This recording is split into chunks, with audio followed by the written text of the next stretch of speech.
மகர சங்கராந்தி என்பது சூரியன் தனுசு ராசியிலிருந்து மகர ராசிக்குள் நுழையும் நிகழ்வைக் குறிக்கும் ஒரு முக்கிய இந்து பண்டிகையாகும்.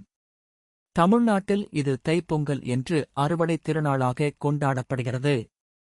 மகர சங்கராந்தி தொடர்பான முக்கியத்துவம் மற்றும் அதிகம் அறியப்படாத தகவல்கள் இதோ.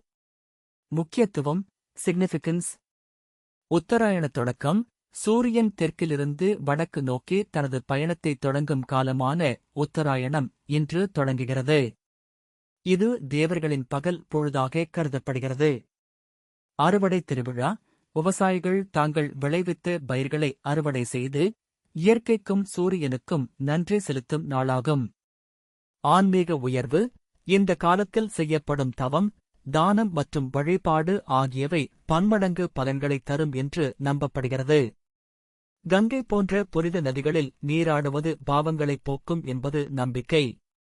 அறியப்படாத சுவாரஸ்யமான உண்மைகள், அன்னோன் ஃபேக்ட்ஸ். சூரியன் சனி உறவு. புராணங்களின்படி சூரிய பகவான் தனது மகனான சனி பகவானின் வீடான மகர ராசிக்கு வருகை தரும் நாளாக இது கருதப்படுகிறது. பகை மறந்து உறவை வளர்ப்பதையே இது குறிக்கிறது. பீஷ்மரின் முடிவு. மகாபாரதத்தில் அம்பினால் வீழ்த்தப்பட்ட பீஷ்மர் முக்தி பெறுவதற்காக இந்த புனிதமான உத்தராயண காலம் தொடங்கும் வரை காத்திருந்து தனது உயிரை துறந்தார். கும்பமேளா தொடக்கம். 12 ஆண்டுகளுக்கு ஒருமுறை நடக்கும் உலகின் மிகப்பெரிய ஆன்மீக கூட்டமான கும்பமேளா மகர சங்கராந்தி அன்றுதான் தொடங்குகிறது. அசுரவதம். விஷ்ணு பகவான் அசுரர்களை அழித்து அவர்களது தலைகளை மந்தார மலைக்கு அடியில் புதைத்த தினமாகவும் இது சில புராணங்களில் கூறப்படுகிறது. இது தீமை ஒழிந்து நன்மை பிறந்ததை குறிக்கிறது.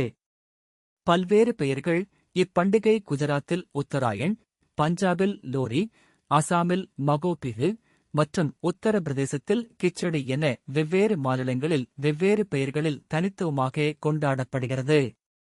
எள் மற்றும் வெல்லம். குளிர்காலத்தில் உடலுக்கு வெப்பத்தையும் ஆற்றலையும் தருவதற்காக எள் மற்றும் வெல்லம் கலந்த இனிப்புகளை உண்பது இப்பண்டிகையின் அறிவியல் பூர்வமான ஒரு பழக்கமாகும்.